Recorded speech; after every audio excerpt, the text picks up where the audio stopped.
वो कहते हैं ना, हाथी शेर से 100 गुना बड़ा होता है, 80 गुना ज़्यादा समझदार होता है।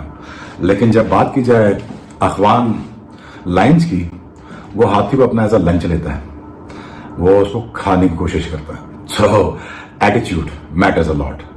सो आज अफगानिस्तान वालों ने खा गए ऑस्ट्रेलिया को। आज उन्होंने वो बदला लिया कि जो रिक्वायर्ड था, जो उनके साथ हुआ पिछले वर्ल्ड कप में ग्लेन मैक्सवेल ने किया अफगानिस्तान के साथ। आज अफगानिस्तान ने वो बदला भी पूरा किया। और क्या इंटेंट शो की और क्या लीडरशिप दिखाई गई राशिद खान की तरफ से।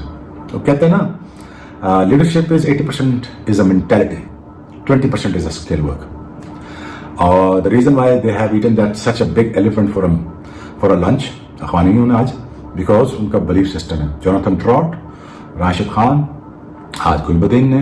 अफगानिस्तान क्रिकेट टीम ने 8 रन से कामयाबी हासिल की, मगर इस दौरान वक्फे से बारिश होती रही। इस दौरान जब अफगानिस्तान क्रिकेट टीम के कोच ने देखा कि अफगानिस्तान क्रिकेट टीम अभी 2 रन आगे है, तो उन्होंने गुलबदीन नेब को इशारा किया और फिर गुलबदीन नेब का नाटक शुरू हो गया। वो विकेट कीपर के साथ स्लिप में कड़े थे कि अचानक उन्होंने एक्टिंग शुरू कर दी और गिर गए। आप स्क्रीन पर देख सकते हो, सही मायनों में गुलबदीन नेब ने जिस अंदाज से एक्टिंग करते हुए अफगानिस्तान क्रिकेट टीम की जीत में अहम किरदार अदा किया, सोशल मीडिया पर उन्हीं की तफसीरें, उन्हीं की बातें हो रही है।